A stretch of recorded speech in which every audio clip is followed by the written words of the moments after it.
out 6 months, or maybe you can be a little more liberal and say, all right, 4 months. 4 months of imports, 4 months of imports, how much it will cost at the present rate of imports, subtract it out.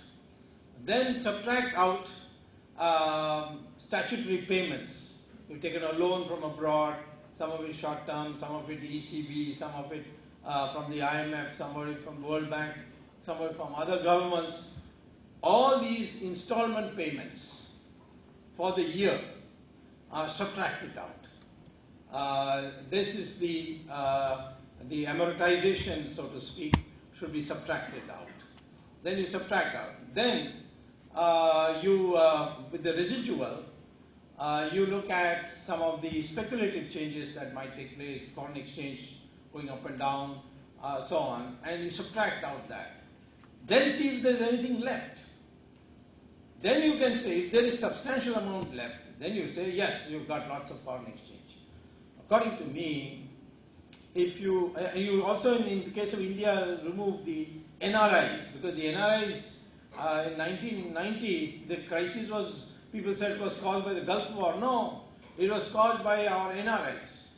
They are pulled out. Our NRIs are, they may be Indians in color and Indians in outlook and Indians by descent. But when it comes to this, they are just like every other businessman in the world. So the more the word got around that the VP Singh government has led the country to near bankruptcy, they pulled out the money. They pulled out a couple of $1 billion and literally left us in the soup. So therefore, NRI's money should be treated like any other money coming from abroad. Not to expect that the NRIs will have special consideration for India.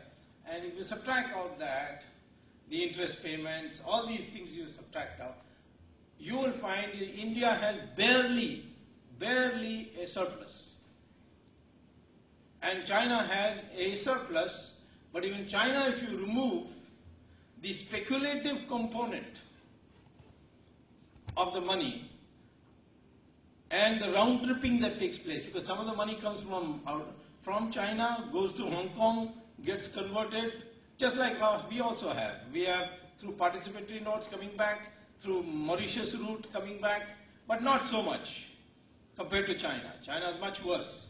So if you take out that money also, China is also, all this $1 trillion is a lot of hot air. It's running on a thin razor's edge. And therefore, foreign exchange, further depletion of foreign exchange reserves is a crisis matter. We have also, unlike China, because China doesn't have much software outsourcing, and its export earnings from software is not so high. India has been affected in the IT sector in getting demands from abroad, and the outsourcing demand, these have been affected. And so not only the balance of trade, but the balance of payments too has been, the deficit is increased. There's a current account deficit, which is now running at 3% of GDP, minus 3% GDP, which is high. 2% should be the limit.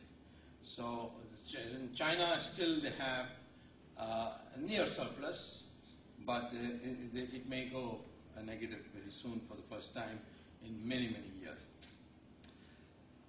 Now, in India, so that's the fourth impact.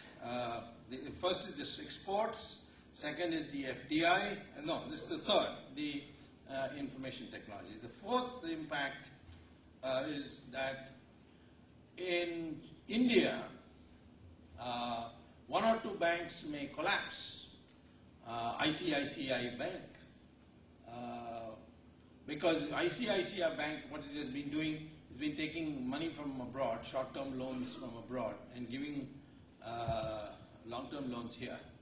And there's a big interest rate differential. And the Indians are, of course, much higher interest rate. And then to repay that money, they've been taking another short-term loan, I mean a junior Madoff type of situation, and paying back that. And now they are not getting that money. But the government of India has been liberal and give them a injection, and therefore they're surviving. But maximum a bank or two, and I would say that the regulations that were set